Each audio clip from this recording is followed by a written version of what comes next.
it's really fun to push the limits of your comfort zone because that's how growth happens. So it's really inspirational to be a rookie that measured up to these other veteran teams. It blew my mind. I'm like, wait a minute, I'm doing science.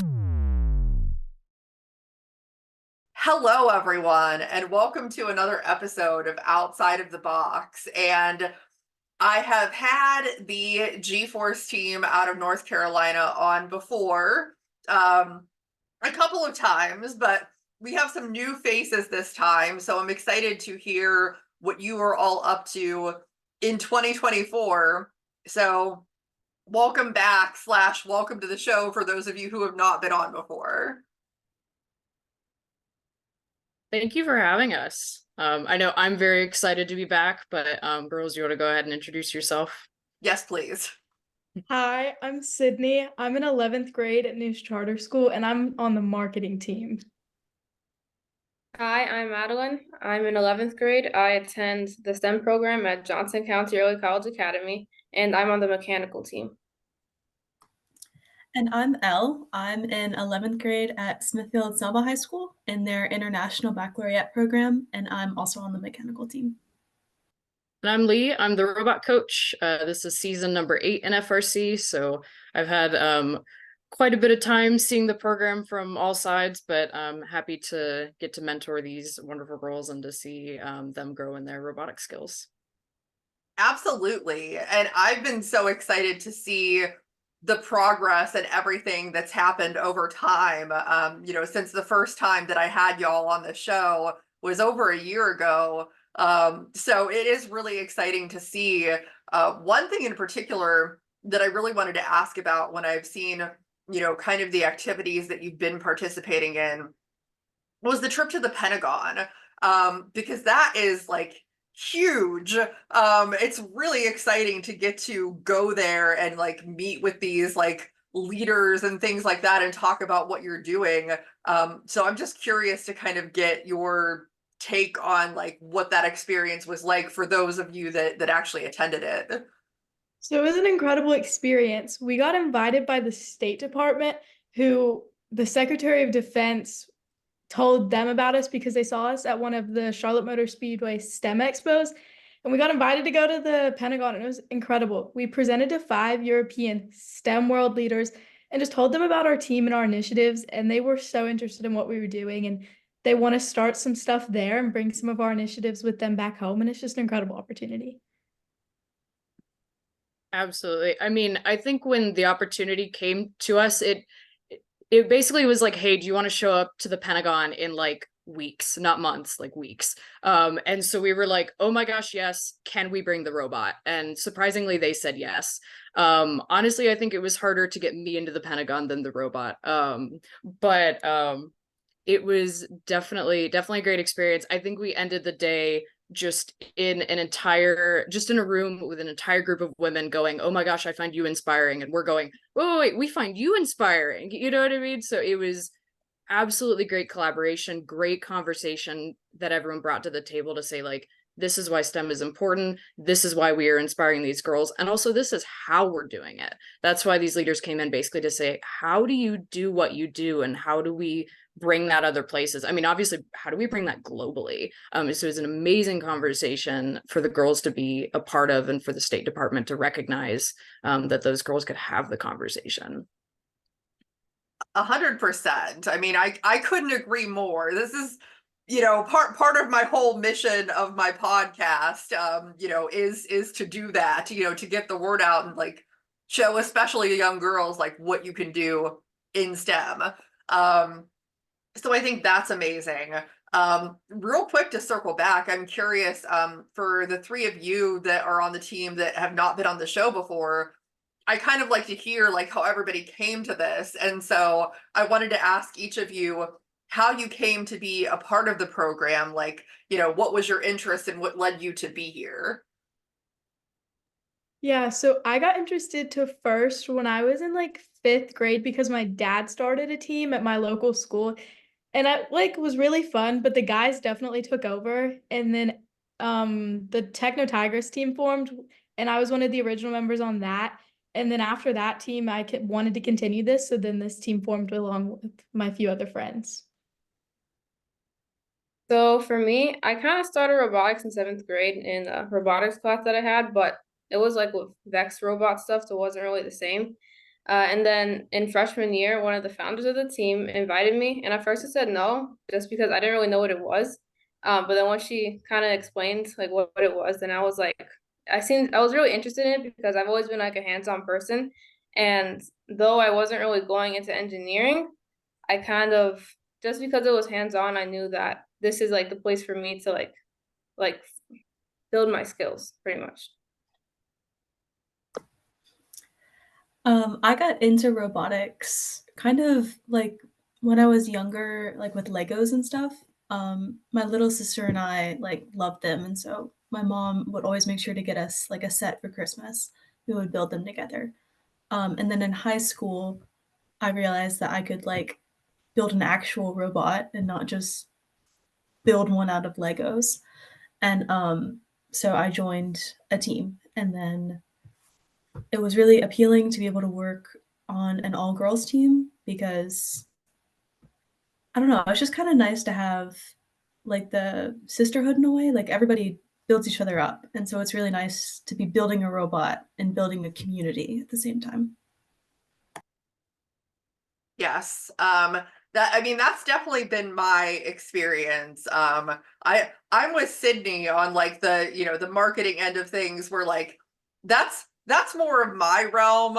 Building a robot is hard for me. And so being a part of a community that is supportive and like makes me not feel like I am not good at it, and it helps build me up is a very helpful thing to have. Now I know that you have a couple of competitions in March. Kind of tell me about preparation for that, and then if you have anything else planned for the rest of the year at this point. Absolutely. I think Madeline and Elle can certainly speak to where the robot is right now. And Sydney, I think, is just hitting up all the Instagram right now, getting ready for it. But Madeline, why don't you start on the robot stuff? So I'll try and explain the game a little bit first. This year's game is a little more complicated to explain. But the basis of it is we're shooting like foam rings into the air like 6 or 7 feet. They're actually it's like this. They're like foam. And then we have to place these in like a pocket in the wall almost. It's kind of hard to explain. But that's the basics of it. And this year we kind of focus more on the catting of our robot. So it took a little more time to get to it. But now we're kind of having everything together. And I think our robot it's almost complete. But yeah, that's kind of where we are at the moment.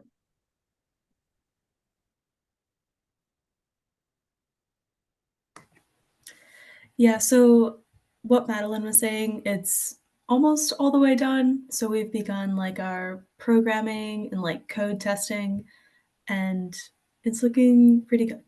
With catting the robot, we were able to kind of build it in 3D before we built it in person. And so that was really neat to be able to weed out like things that maybe wouldn't work and then just be able to build it a lot quicker. Like the actual building process was much faster this year.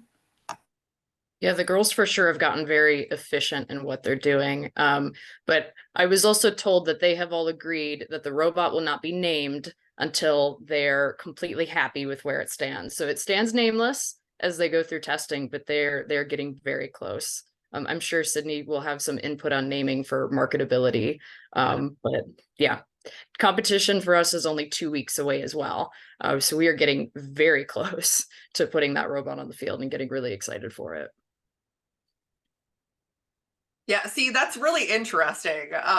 I think with naming a robot, people are usually of two different minds, either building it and then naming it afterwards, or doing what I do and coming up with a name and then building it to specifics of that name. So that's great though. That's exciting. After those March competitions, is there anything else you have going on for the rest of the year, or is that going to kind of like wrap things up for the current year for you? I think a lot of things branch off of just the general community efforts. I don't know, Sydney, if you want to dive into that on what we've been hanging out in Clayton and doing. Yeah, so we have three major initiatives that we're doing right now throughout the off season. So we have our Be That Engineer book project, and we're in 11 schools right now with 9 major organizations. And these women just sign incredible, inspiring notes on the back of books or in the inside of books, and we go and donate it to local schools. And we usually present like the book, and we do a robot demonstration. And most of the time, Craig is there, so he definitely gets a lot of attention with that because his robot's pretty cool too. And that's definitely a big one that we've been loving to do. And then we also have our Girls Teach Tech classes, which keep us busy, where we partner with Oak Ridge Computer Science Girls and host a hybrid class. So at least my favorite one that we've done is the cardiovascular system because we got to dissect pig hearts. And we do anywhere from like 3 to 4 classes a year on that with local girls in our community. And then our last one that we're kind of going to be preparing for over the summer is our luncheon or breakfast, where high school girls get to talk to professionals in the STEM career. So it's definitely always interesting. And that actually doubled this year in size. So you can't wait to see how far this one goes this year. That's super cool. And actually that kind of segues really well into my next question. Thinking about like life past high school and what that looks like from a STEM perspective for each of you, what do you envision? Like, are you going to remain in something STEM based, and if so, like what kind of area do you see yourself in? So for me personally, I'm dropping the marketing and plan to go into occupational therapy with pediatrics. I've loved working with kids, and that's just is where I see myself going. For me, after being on the team, I think I'm leaning towards engineering, but I was also in like the architecture realm. So either way, I think using using CAD now will benefit me because like architects, they turn like sketches into reality, but engineers, they also do the same thing except with like mechanisms or machines. So something along those lines, either architecture or engineering, but I'm not really sure yet. I want to get into the mechanical engineering field, specifically in the field of motorsports. So I want to like be in the pits for like NASCAR or like the F1, F3 circuit racing. Um, I feel like that'd be really cool. I just like hands-on stuff and building things. So what I'm hearing is that you're going to build a battle bot. That's what I'm hearing. Right? I know Craig that wants them too, 100%. Yes. It will be a team in the future. I'm telling you now. Absolutely. The girls are also, I was going to say, the girls are also keeping up, moving on into their outreach, keeping up with their air show stuff. So I know we're looking forward to 2025 with some major plans there. But the girls are also heading out to Cherry Point, the Marine base. So after doing the Wings Over Wayne show back last year, it just attracted a ton of people to say, oh my gosh, how did you do that? How do we do that? And so we've definitely jumped in and basically help support some of them. Looking forward to hosting again in 2025. But yeah, the girls have a ton of future plans. That's awesome. I always like to ask this question because I think that, it's important and it's a big part of what you do.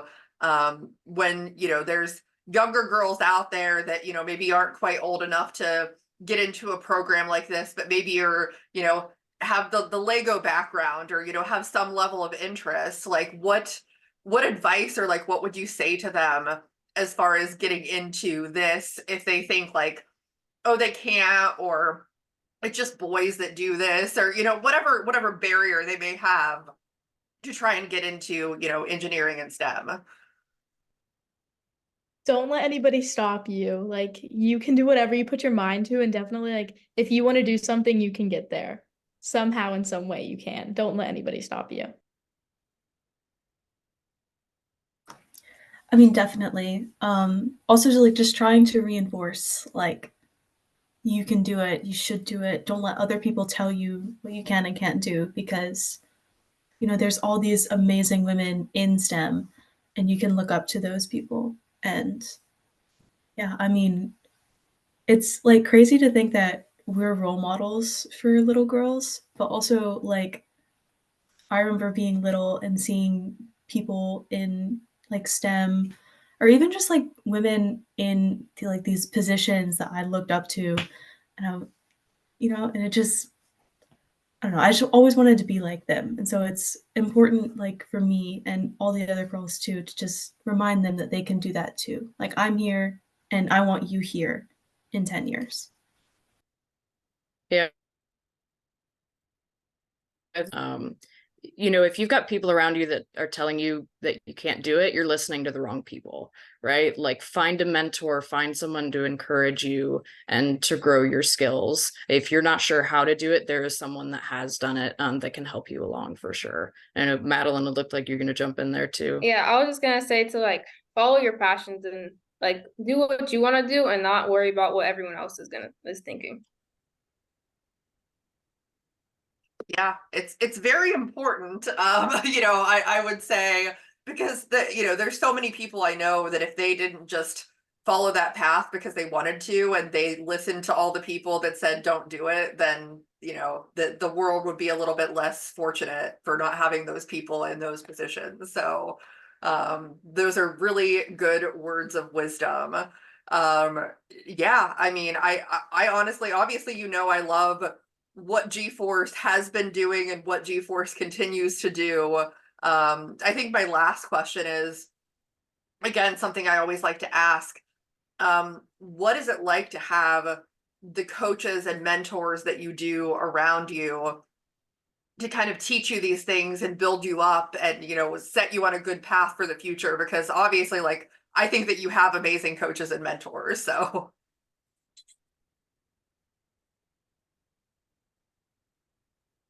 Yeah, so we have so many amazing mentors and coaches, and they do so much for us, at least on the marketing side. Like, I had no idea how to run Instagram or anything like that, and it's definitely been something that we have worked with at least for the marketing aspect of learning how to do all of this and running a professional Instagram account for a large company, basically. Yeah, having sponsors is not all about like them like guiding us into like robotics and whatever. But also just like they're also fun to hang out with. Like when they're teaching us, they're I don't know, they're very like lighthearted and like they make jokes and stuff. So I think that's a good part about having mentors with us as well.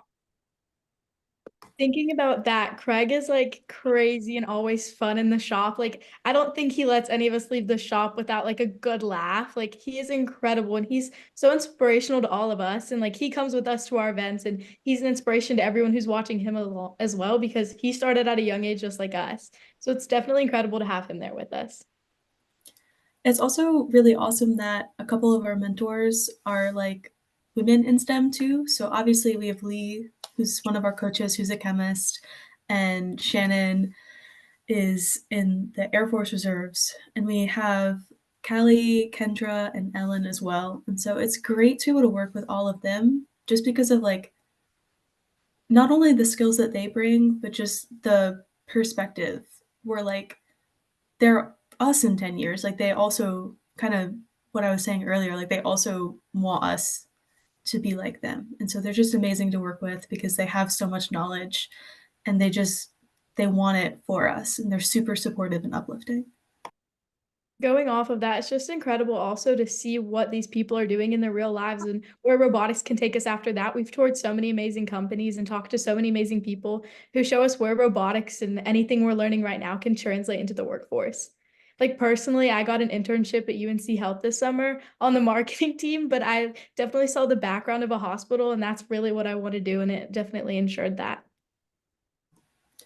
And as a team, we're going to be touring Cisco and Novo Nordisk later this year, which will be super exciting. yeah, for sure. And having like those people that you can look up to, I always think is so important, because as someone who I look up to, Terry Byron of Mythbusters, she said it best when she talked about STEM and how STEM is everywhere. And there's things that people don't think of as like having a tie into STEM, but there's so many things that do. And it's a big part of our world. It's a big part of like so many things that are important to just the way that things function on a daily basis. And so the more people that I think all of us have to look up to in those fields, the better. And the great thing is that all of you are becoming people who someone will look up to. So I think that that's great. But yeah, I mean, obviously, I'm very excited to continue to follow what's going on with the robot, what's going on with the team, all of that. For anybody that's watching, definitely check out G-Force Robotics. If you're in the North Carolina area, definitely check out the competitions and everything. You know, support what you all are doing, because I think that it's amazing and we need to keep having programs like this. So yeah, that's all the questions that I had. Did anybody have any like last things that they want to add for people to know about or be aware of? Yeah, Definitely. oh, sorry. Uh, wait, who's going? Where are you? Okay, No. so kind of going off of our mentors, a lot of our mentors come from our sponsors, and our work wouldn't be possible without our sponsors. And we have a whole bunch that support us, like Tropicana Supermarket, NASA, Collins Aerospace. You guys want to add on? DoD STEM, UNC Health, and Caterpillar. On Logic, Snyder Electric, and the Gene House Foundation, just to name a few. And also Focal Medical Griffles, and we can't forget to mention Rev Robotics. In the past year, we haven't even mentioned that we've gotten to hang out with Greg Needle a few times. Obviously, a ton of Rev Robotics parts have made it to the robot, and so getting his insight has been incredible there for sure. So it has been a lot of fun to start connecting more with the BattleBots community as well, as we move forward and sort of expand robotics in the community. Also, follow us on social media. We have Instagram, Facebook, and Twitter, and it's all gforce.frc robotics. It's pretty easy. Yes, absolutely. Have to get the marketing pitch in there so that everybody follows the socials. I already do, but everybody else needs to go do that right now. So, well, for everybody that's watching, please make sure that you like, subscribe, follow, you know, all of that stuff. Keep supporting combat robotics, any kind of robotics and STEM. This type of content, you know, we need to have more of it, and just kind of keep growing the community. So we will see everybody next time on the show. Absolutely. Thank you for having us.